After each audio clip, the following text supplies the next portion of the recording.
नमस्कार, स्वागत है आपका रुद्राक्ष आवाज़ में। मैं आपके साथ राहुल मिश्रा। हमारे ख़ास कार्यक्रम सवाल हमारा जवाब आपका के ख़ास कार्यक्रम में आज हमारे साथ मौजूद हैं जनपद शाहजहाँपुर के वरिष्ठ चिकित्सक डॉक्टर हेमेंद्र वर्मा जी। डॉक्टर हेमेंद्र वर्मा जी, आपका बहुत बहुत स्वागत है रुद्राक्ष आवाज़ में। थैंक यू, धन्यवाद। सबसे पहले तो आपको होली की बहुत बहुत शुभकामनाएं रुद्राक्ष आवाज़ परिवार की ओर से। आप सबको भी आप निरोग रहें और आपके लिए सब परिवार होली बहुत ही मंगलमय हो, यही हमारी दुआएं हैं। सर, ये जानना चाहेंगे कि होली है, पास ही में होली है, कल जो जैसे होली खेली जाएगी, रंगों का कार्यक्रम है, रंग खेले जाते हैं क्योंकि रंगों में केमिकल्स भी मिले होते हैं। क्या इसको लेकर लोगों को क्या थोड़ी सावधानियां बरतनी पड़ेंगी, थोड़ा सा हमारे दर्शकों को आप बता दें। देखिए, ऐसा है, ये बहुत ही पवित्र त्यौहार, टेसू के फूलों से खेलने वाला ये त्यौहार, और आज हम इस स्थिति में पहुंच गए हैं कि हमको प्रिकॉशन की बात करनी पड़ती है। तो ये सत्य है कि केमिकल्स के अलावा भी और बहुत सी चीज़ें हैं जिसका हमको प्रिकॉशन लेना चाहिए और अवेयर भी करना चाहिए होली खेलने वालों को।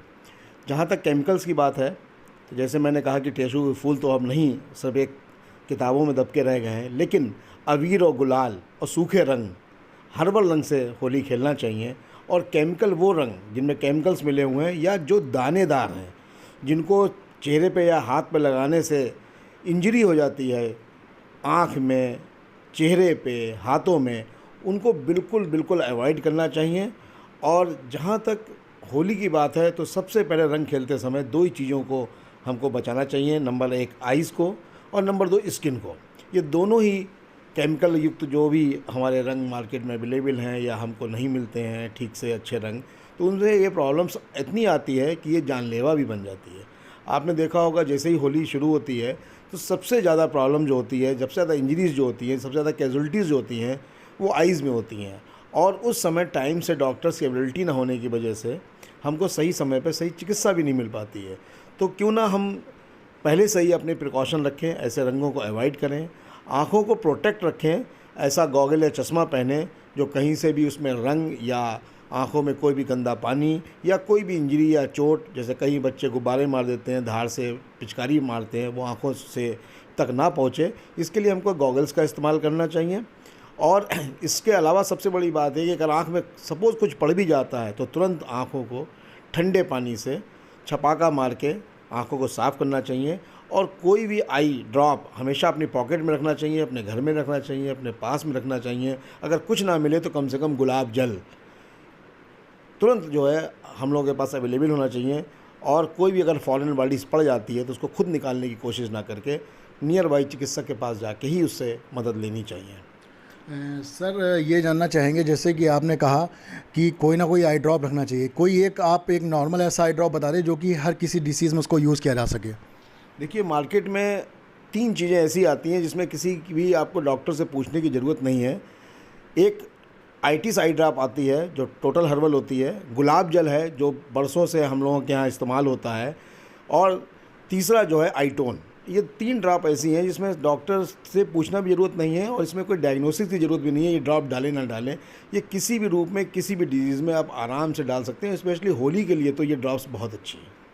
अच्छा सर, जैसे कि त्यौहार पे देखा गया है कि जो भी खाद्य पदार्थ हैं या खोया है, ज़्यादातर मिलावटी मिला होता है, इसमें केमिकल्स काफ़ी चीज़ों का प्रयोग किया जाता है, जिससे कहीं ना कहीं फूड पॉइजनिंग की भी थोड़ी सी दिक्कत बनी रहती है। इसको लेके हमको थोड़ा सा क्या सावधानियां बरतनी चाहिए। बहुत अच्छा सवाल आपका है। जब हम रंग खेलते समय अपने रंगों का और अपनी आँखों का प्रोटेक्शन रखते हैं, तो उसके बाद जो बात आती है होली में, सबसे बड़ी बात आती है, आपने देखा होगा जितनी भी कैजुअल्टीज़ होती हैं या जितनी भी देखा जाए कि एक आपदा आती है, वो वहीं पे आती है जहाँ पे गलत रूप से शराब का इस्तेमाल किया जा रहा है। कच्ची शराब, गंदी शराब, मिलावटी शराब, ओवर शराब जहाँ पे इस्तेमाल होती है, वहाँ गांव के गांव और परिवार के परिवार जो हैं इस त्यौहार में अपने आप को बहुत ही ज़्यादा घाटे में रहते हैं और उनका बहुत नुकसान होता है। और यहाँ तक कि उनकी कैजुअल्टीज़ होती हैं और जान भी जाती है। तो ऐसी लिकर्स को गवर्नमेंट भी बहुत एहतियात रखती है कि सब जगह बंद रखा जाए, कोई गंदी शराब या ख़राब शराब या मिलावटी शराब ना बेची जाए। फिर भी कहीं ना कहीं से जो बेचने वाले हैं, जो गंदे माफिया टाइप के लोग हैं, वो इसका इस्तेमाल मार्केट में करवाते हैं और लोग, गरीब लोग लेते भी हैं। और त्यौहार की ऐसी मदमस्ती होती है कि वो भूल जाते हैं कि हमको क्या करना है, क्या हमारी डोज़ है, हमें पीना है या नहीं पीना है। तो एक तो ये है, इससे बचना ही बचना है। दूसरी चीज़ आती है खोया।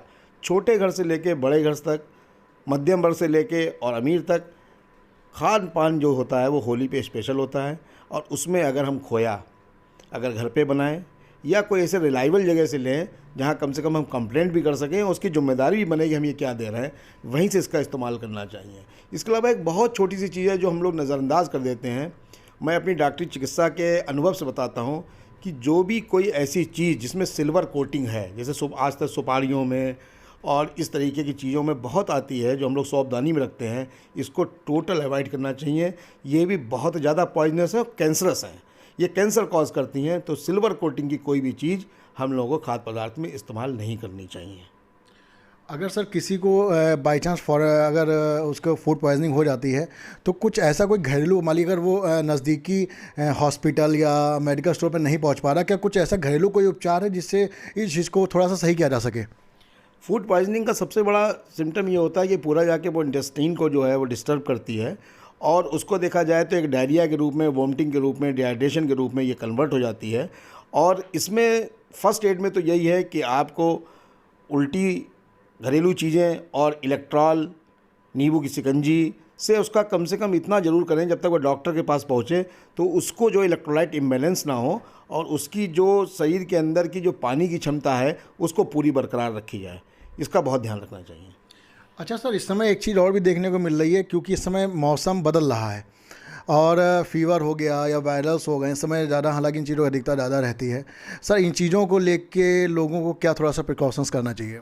देखिए, ये बिल्कुल मौसम ऐसा है, जब दो ऋतुएं जो हैं, एक ऋतु जा रही होती है और दूसरी ऋतु आ रही होती है, और जो आने वाली ऋतु है वो बैक्टीरिया और वायरस के लिए बहुत ही ज़्यादा फेवरेबल होती है। इसीलिए जितनी भी डिजीज़, मैक्सिमम डिजीज़ जो होती हैं बैक्टीरियल या वायरल, वो इसी मौसम में होती हैं। आपने देखा होगा कोरोना का भी जो कमबैक हो रहा है वो इसी मौसम में हो रहा है, और पिछली बार भी इसी मौसम में हुआ। जितनी भी वायरल डिजीज़ हैं, बैक्टीरियल डिजीज़ हैं, वो इसी मौसम में होती हैं। और आपने देखा होगा कि ये कहा भी जाता है कि बस होली आने के बाद हम लोगों को अपनी सेहत पर ध्यान रखना चाहिए। कोई भी चीज़ ऐसी नहीं खानी चाहिए, दूषित जल, दूषित पदार्थ, दूषित फल, इन पर बहुत ध्यान रखना चाहिए और कोशिश करना चाहिए कि होममेड, घर की बनी हुई चीज़ों का इस्तेमाल करें। मैक्सिमम फ्रूट्स का इस्तेमाल करें और फ्रूट्स को भी कायदे से धो के, ख़ासतौर से देखा जाए तो अंगूर ऐसा है जो खाने में बहुत अच्छा है, ईज़िली लोग लेते भी हैं, मैक्सिमम उसका यूज़ भी होता है, लेकिन उसको प्रॉपर तरीके से हम लोग वॉश नहीं करते हैं। तो इसको तरीका ये है, ये सबसे ज़्यादा इन्फेक्टेड होता है क्योंकि ये मीठा होता है। आपने देखा होगा अक्सर मक्खियाँ या जितने भी कंटामिनेटेड जो वायरस या बैक्टीरियाज होते हैं वो इसमें स्टिक कर जाते हैं। तो इसको हमको प्रॉपर तरीके से घर में ला के, धो के, पानी में इस्तेमाल करके और साफ़ करके शाम को ही इस्तेमाल करना चाहिए। सर जैसे इस समय मौसम बदल रहा है, करवट ले रहा है, लोगों को फीवर भी बहुत ज़्यादा हो रहा है, थोड़ा सा आप ये बता दीजिए कि नॉर्मली क्या दवाएं जो है लोगों को लेनी चाहिए जो कि आसानी से उन्हें उपलब्ध हो, क्योंकि काफ़ी लोग ऐसे हैं जो कि ग्रामीण इलाकों से कहीं ना कहीं बिलोंग करते हैं, वो शहर में नहीं आ पाते हैं, कोई ऐसी वजह रहती है। तो आसपास कोई मेडिकल स्टोर जो कि आराम से वो दवाई उपलब्ध हो सके और जो उनका स्वास्थ्य है वो भी थोड़ा ठीक हो जाए उससे। देखिए, ये कॉन्सेप्ट डॉक्टरों के पास भी होता है, स्कूल के बच्चों को भी समझाया जाता है कि एक फ़र्स्ट एड बॉक्स हर घर में ज़रूर होना चाहिए। जैसे होली के टाइम पे आप हमसे बात कर रहे हैं तो मैं तो ये चाहूँगा कि एक पट्टी, एक कॉटन, एक ट्यूब, और चोट अगर लग रही है आई ड्रॉप, ये तो होना ही चाहिए। और साथ में जैसा आपने बताया जो डिजीज़ शुरू होने वाली हैं उसमें हमारा इलेक्ट्रॉल, एंटीएमिटिक यानी कि कहीं वोमिट हो रही है, एंटी डायरियल, इसके अलावा आपको बुखार के लिए दवा उतनी ज़रूर लेनी चाहिए जो फर्स्ट एड के रूप में काम करे। एक्सपर्ट ऐसा नहीं हो कि आप सारी दवा खुद कर लें और डॉक्टर के पास जाते जाते आप अपनी दवा से ही अपने मर्ज को बहुत बढ़ा लें। तो ये जो बेसिक मेडिसिन हैं इसका एक फ़र्स्ट एड बॉक्स ज़रूर होना चाहिए, जिसमें एक बुखार की दवा, पेट दर्द की दवा, लैट्रिन रोकने की एक नॉर्मल दवा का मतलब है कहीं पर एंटीबायोटिक का इस्तेमाल बिना डॉक्टर के पूछे नहीं करना चाहिए।